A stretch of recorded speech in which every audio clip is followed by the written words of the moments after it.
Բարև ձեզ, Ազատություն TV-ի եթերում հերթական Facebook-յան ասուլիսով այսօր հանդես կգա ազգային ժողովի ՀՀԿ խմբակցության ղեկավար Գալուստ Սահակյանը։ Պարոն Սահակյան, բարև ձեզ։ Բարև ձեզ։ Մենք շարունակում ենք մեր Facebook-յան ասուլիսներն, այսօր դուք եք մեր հյուրը եւ պատասխանելու եք Facebook սոցիալական ցանցով եկող բոլոր օգտատերերի հարցերին։ Սկսենք առաջին հարցից։ Գևորգ Գևորգյանը գրում է. Պարոն Սահակյան, որպես ՀՀԿ խմբակցության նախագահ, ինչու դուք չեք ղեկավարում ՀՀԿ քարոզարշավը։ Դա մեր ընդունված ռազմավարությունն է, ավելի ժողովրդի համար ավելի ամրապինդ է, երբ կուսակցության տեսակետը ներկայացնում է կուսակցության ղեկավարը։ Հաջորդ հարցը հանրապետության նախագահը երկրի գործերը թողած անձամբ է իրականացնում քարոզարշավը։ Այդ դեպքում ո՞րն է ձեր ֆունկցիան։ Ես կարծում եմ, որ երկրի նախագահի օրակարգը միշտ էլ բազմազբաղ է, պարզապես ընտրություններ են, ավելի ուշադրությունը մեծացել է հասարակության կողմից։ Երկրի նախագահի ամենօրյա օրակարգը հենց այդպիսին է։ Տարբեր ժամանակաշրջանում խնդիրներ լինելուց եւ նաեւ միջազգային ասպարեզում նույն ոգին կա, նույն աշխատասիրությունը։ Լավ, նույն օգտատերը գրում է, հավատանք, որ կոնկրետ ինչը փոխվի, ընդդիմություն կա Հայաստանում, երկու հարց։ Ես կարծում եմ այդտեղ սխալ այսպես մեկնաբանություն է, երբ ասում ենք հավատանք, որ փոխենք, դա նշանակում է քո ներքին հավատը, հավատա ուժերիդ, հավատա ընկերներիդ, հավատա քո ցանկությունների։ Ես չեմ կարծում որևէ քաղաքական թիմ, եթե հավատով տոգորված չլիներ, մասնակցեր կամ դերակատարում ունենալ այս ընտրապայքարին։ Յուրաքանչյուրը պիտի հավատա իր ուժերին եւ ոչ թե հանրապետականին կամ մի այլ կուսակցության։ Իսկ հաջորդ հարցի առումով ընդդիմություն կա Հայաստանում։ Կարծում եմ մեզ մոտ ընդդիմությունը ցավոք ձևավորվում է, երբ մարդիկ որոշակի ժամանակաշրջանում իշխանության մեջ են լինում, հետո միանգամից շրջադարձ է տեղի ունենում եւ դառնում են ընդդիմադիրներ, դրանով փակելով իրական ընդդիմության ճանապարհը։ Լավ, Սամվել Ալեքսանյանը ՀՀԿ-ի կառուն անդամներից է եւ նրա խոսքով ինքը խիստ ծանր ֆինանսական վիճակում է։ Ինչպես է օգնում ձեր կուսակցին։ Նա արատավորում ներողություն թե բարձր է պահում կուսակցության անունը։ Սամվել Ալեքսանյանը հանրապետական կուսակցության անդամ չէ,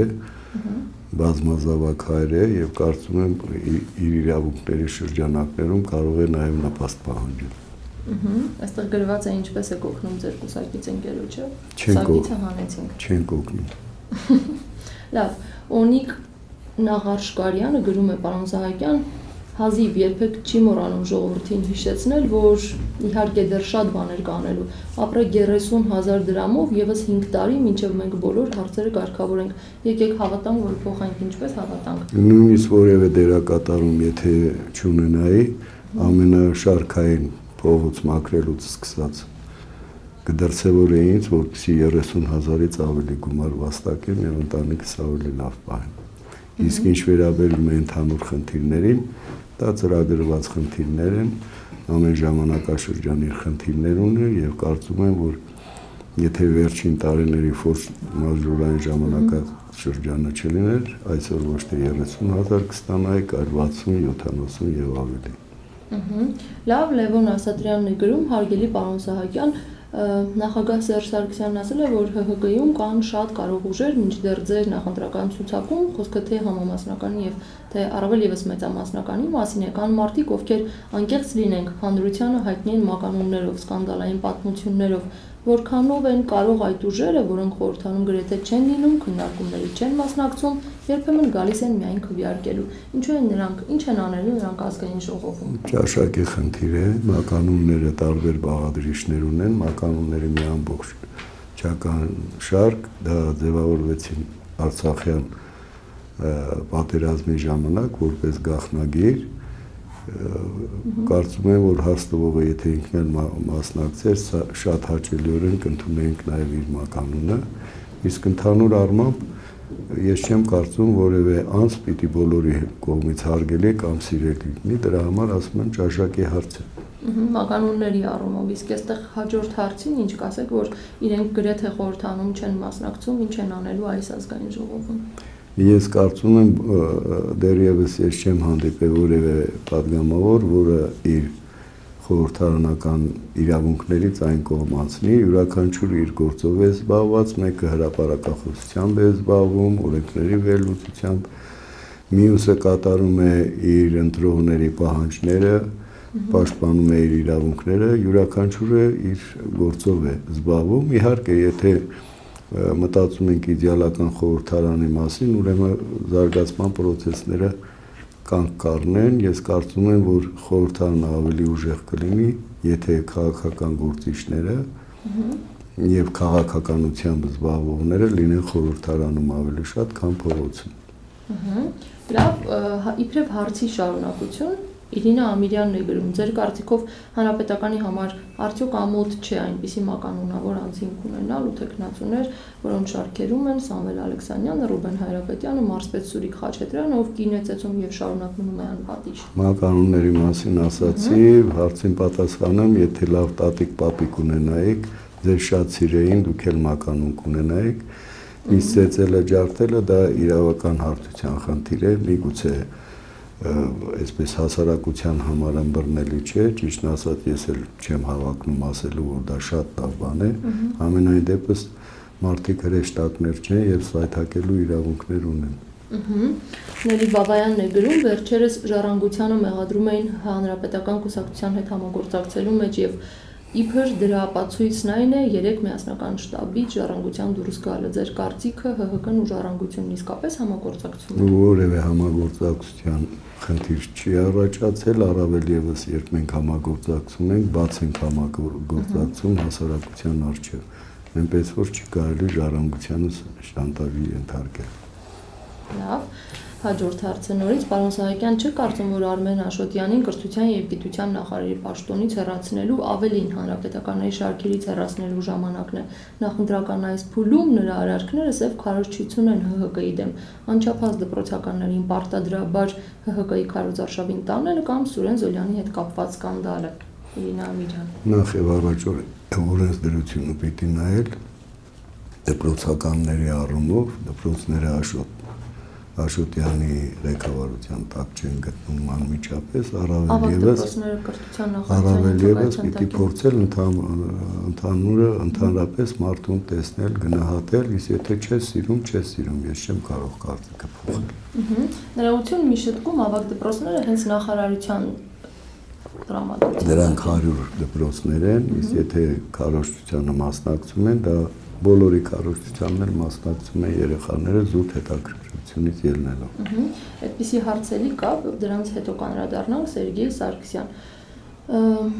Պարոն Սահակյան, ինչպես եք վերաբերում քաղաքականության մեջ պատահական հայտնված անհասկանալի քաղաքական գործիչներին, որոնք որևէ օգուտ չեն բերում երկրին եւ միայն իրենց խոսելով փչացնում են մարդկանց տրամադրությունն ու նյարդերը։ Եթե ձեր ճաշակով չի, մի ուղղորդվեք նրանով եւ աշխատեք ընտրել մարդիկ, որոնց ավելի եք հավատում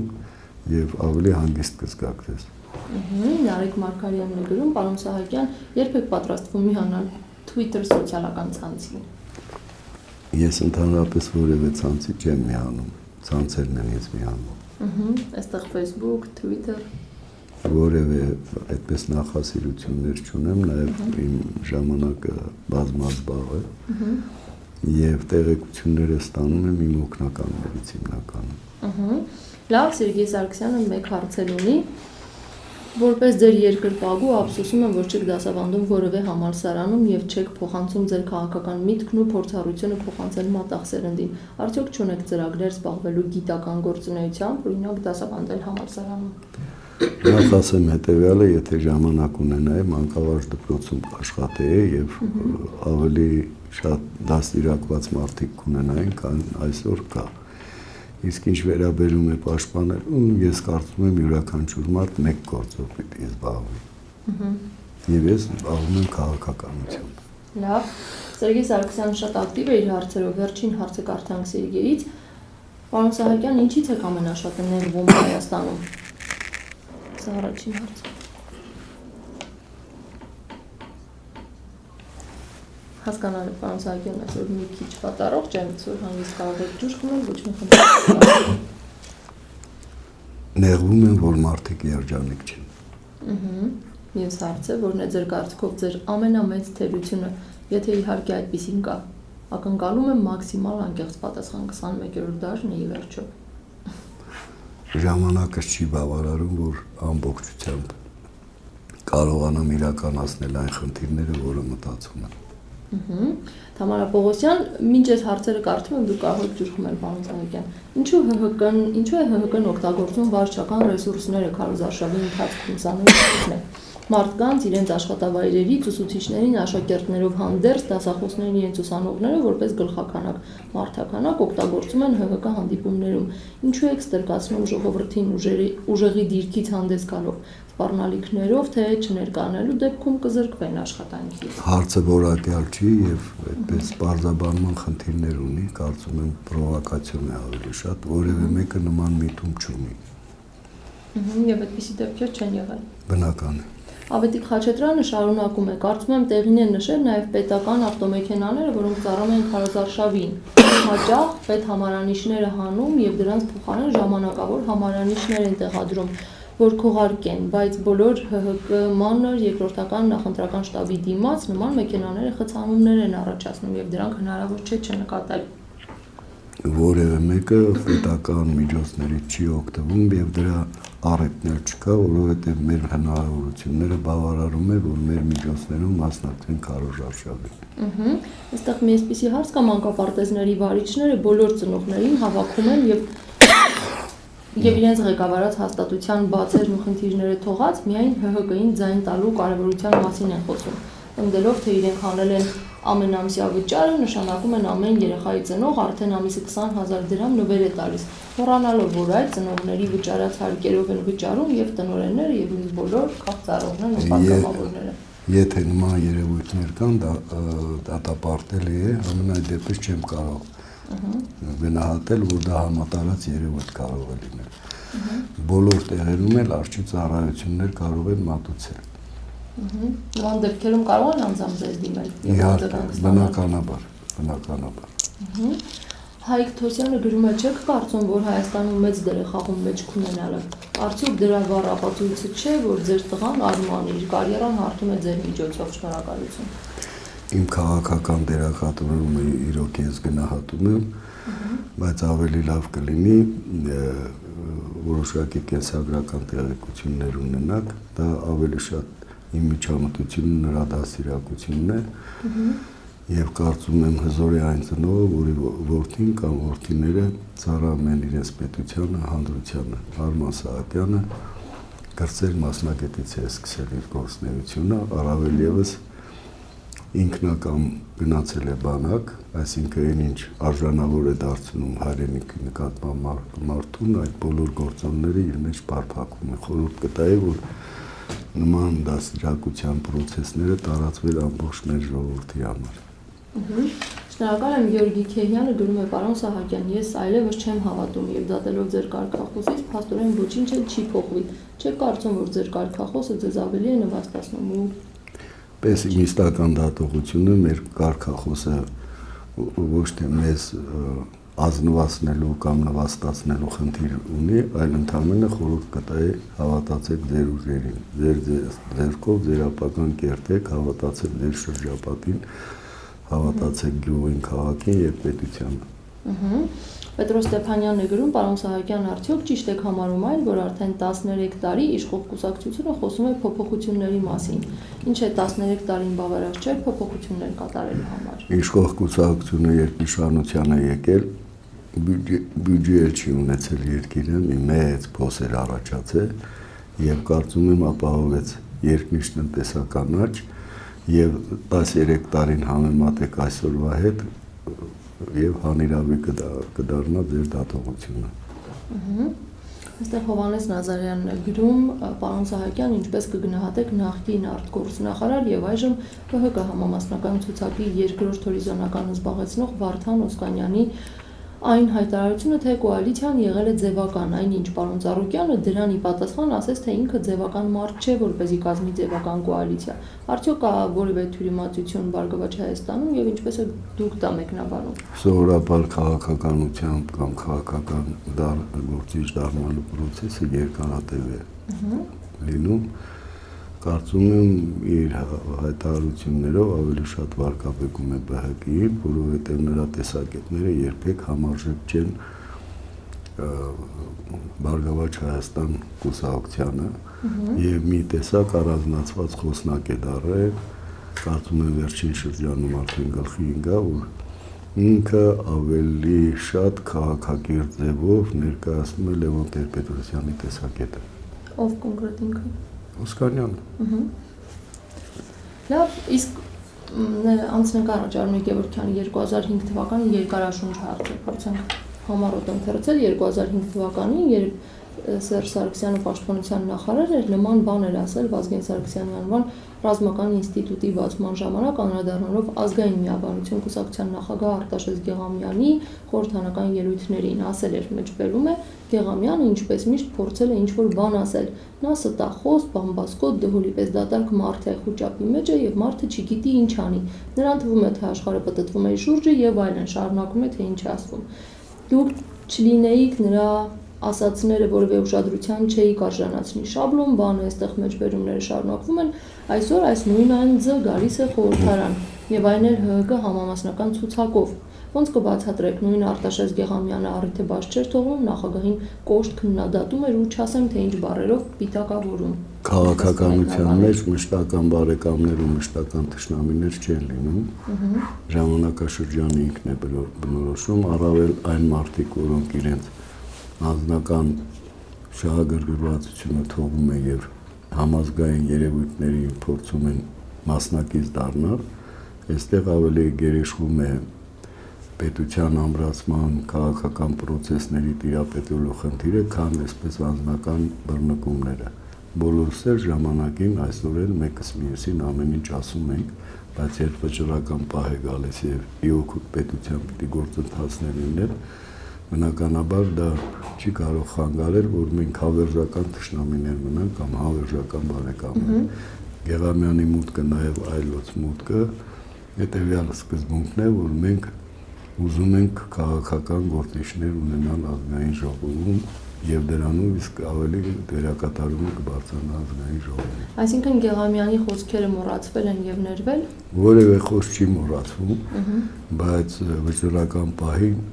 մարդը մի քիչ իր անձնային process-ներից դուրս է գալիս եւ մտածում է ավելի բարձր, քան ինքը որպես անձ գոյություն ունի հասարակության մեջ, սա է խնդիրը։ Լավ, Նարինե Իրիցյանն է գրում, դուք Ժառանգության հետ կկազմեք կոալիցիա։ Ռաֆի Հովհաննիսյանն էր իր ելույթում կարծես նման ակնարկ արել։ Կոալիցիաները ինքնանպատակ չեն լինում, քաղաքական պայման պիտի լինի, բայց մեր սկզբունքները նրանք ովքեր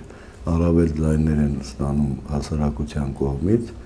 մենք գտնում ենք, որ որոշակի դերակատարում պիտի ունենան եւ պիտի կարողանան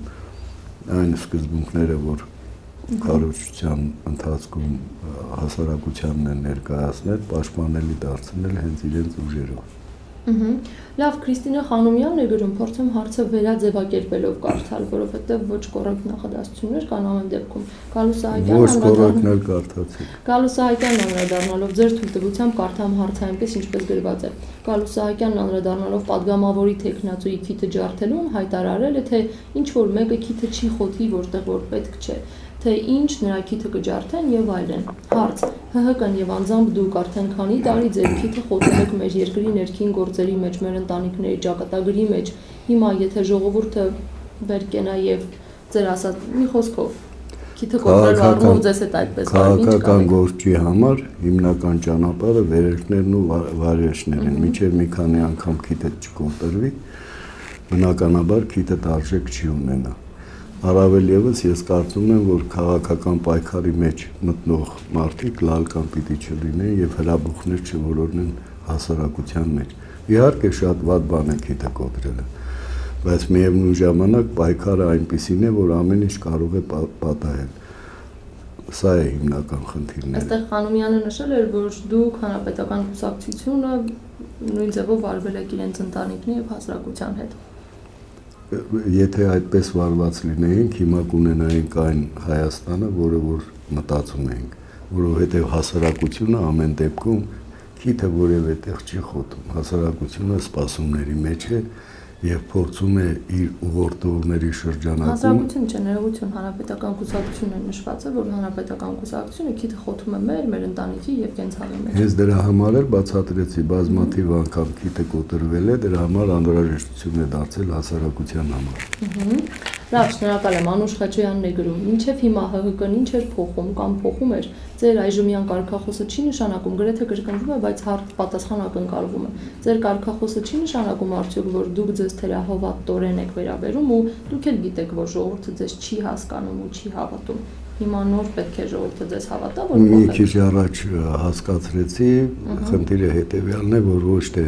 մեզ կամ որևէ քաղաքական ուժի հավատակ, այլ ինքներդ ձեր ուժին հավատակ։ Անուշ Խաչյանի հաջորդ հարցը, ձեր կարգախոսը կմեկնաբանեք, հավատանք, որ փոխենքը ինչ եք փոխելու, կրկին նույն բաններ, լավ, եթե ունեք ասելիք ասեք, եթե Այսինքն յուրաքանչյուր անձ ինձ ձեռնարկում մտահոգություն ունի, եթե չհավատա, սկիզբն էլ չի որոշակի դառնա։ Նույնն է, եթե որդի ունես պսակում ես կամ որդիդ է պսակում, եթե չհավատա ընտանիքի ամբողջ այդ մեծ երջանկությանը, բնականաբար չի ամուսնանա։ Պարոն Սահակյան, այստեղ կոնկրետ հարց կա հանրային հեռուստաընկերությանը վերաբերող, օրվա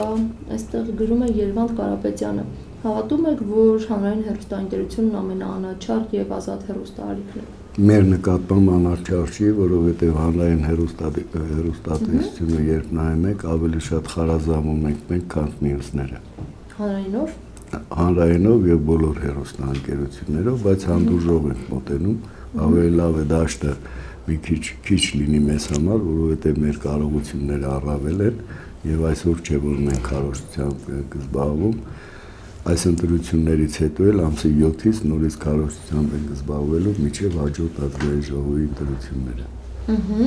Հավատում եք, որ հանրայինը կցուցադրի Հայաստանի կորսված գարունը եւ որագիր 1 մարտի վավերագրական ֆիլմերը։ Տեղյակ չեմ վավերագրական ֆիլմերից։ Մարտի 1-ի մասին ֆիլմ է։ Դա իրենք հեռուստաընկերություններն են որոշում եւ ոչ թե այստեղ հավատի բան չի։ Բայց եթե նման ֆիլմ կա, ուրեմն մարդիկ հավատացել են, որ ֆիլմը ստեղծել են։ Այստեղ է որ պիտի հավատի խնդիրը նորից բարձրանում է, որ պիտի հավատալ, որ փոխել։ Մարդիկ հավատացել են, ֆիլմ են ստեղծել, այնուհանդերձ եթե ստեղծվել է, հասարակությունը կիրազերկվի կարծում եմ։ Լավ, հավատում եք, որ դա կփոխի Հայաստանը եւ թույլ չի տա մարտի 1-ի կրկնությունը։ Մարտի 1-ի կրկնությունը կարծում եմ չի էլ կարող լինել, որովհետեւ մարտի 1-ը դա արհեստական այսպես եղելությունների հետևանք է եւ պատիվ չի բերում մեր ազգին, մեր պետությանը։ Դրա մեղք կգցենք իշխանությունների թե ընդդիմության վրա, միևնույն է։ Ես այն տեսակետին եմ, որ ընդդիմությունը պիտի կարողանա ավելի կառուցողական լինի երկրում։ Պարոն Սահակյան, այստեղ կես լուրջ, կես կատակ մի հարց կա, ձեր թույլտվությամբ կարդամ, Սիրակի Մաղաքյանն է գրում, պարոն Սահակյան, չէ՞ կարծում, որ ՀՀԿ-ի ժամանակն է դոմինո խաղալու։ Ձեր ժամանակն արդեն վաղուց անցել է։ ՀՀԿ-ի ժամանակը դոմինո խաղալու մասին ասեմ հետևյալը։ Մենք անընդհատ դոմինո ենք խաղում։ Եթե կցանկանաք, դուք էլ եկեք մեզ հետ խաղացեք, բայց խաղի կանոնները պիտի սովորած գաք։ Դա փոխաբերական իմաստով, իսկ բուն առումով։ Բուն առումով կարծում եմ հարցի տրամաբանությունը ոնց ասեմ, վիրավորելի խնդիր կա, ժամանակները եթե անցնում են բոլորի համար։ Դրանք ովքեր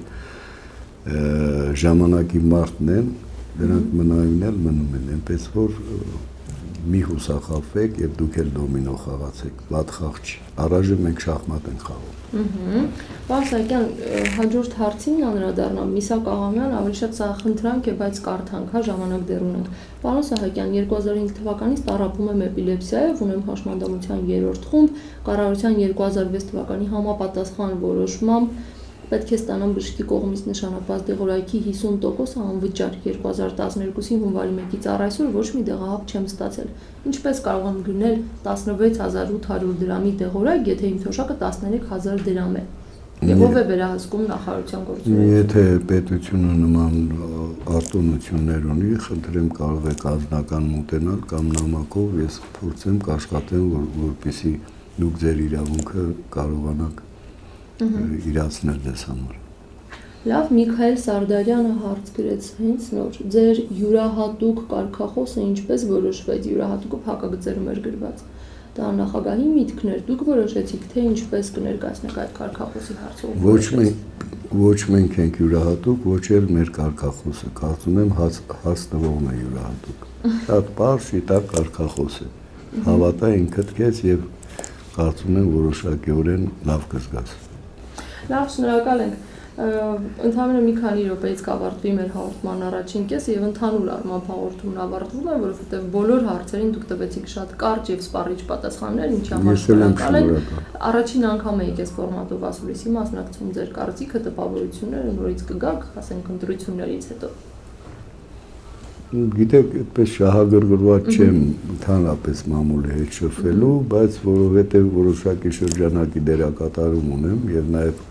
մամուլի մասին օրենքի առաջի տարբերակի հեղինակներից մեկը ես եմ, չի կարելի անընդհատ մամուլին մերժել։ Այստեղ հանրության հետ էիք շփվում, որովհետև հանրություններից այս հարցեր կային։ Միևնույնն է, շփման միջոց է, մամուլը զանգվածային ցանկացած միջոց, հենց կոչումը դա է, որ շփվես հասարակության հետ։ Տեսակ Facebook-ը ձեզ միացավ, դուք ասում եք, որ սոցիալական ցանցերին չեք միանում, իրենք են միանում, այս պարագայում համ դուք միացաք, համ Facebook, այս ֆորմատով ասուլիսների առումով ինչ կարծիք ունեք։ Եթե շահավետ է օգտավետ է, եթե շահավետ է օգտավետ է, ինչու՞ չէ, եթե հաճելի կլինի հասարակության համար, եթե հարցադրումներ ունեն, ես պարտավոր եմ գալ։ Շնորհակալ եմ, հիշեցնեմ, որ այսօր Facebook-յան ասուլիսներ մեր եթերում հերթական անգամ ասուլիսները դեռ շարունակվելու են, այսօրվա մեր հյուրն էր Ազգային ժողովի ՀՀԿ խմբակցության ղեկավար Գալուստ Սահակյանը, շնորհակալություն, հաջողություն։ Շնորհակալ եմ։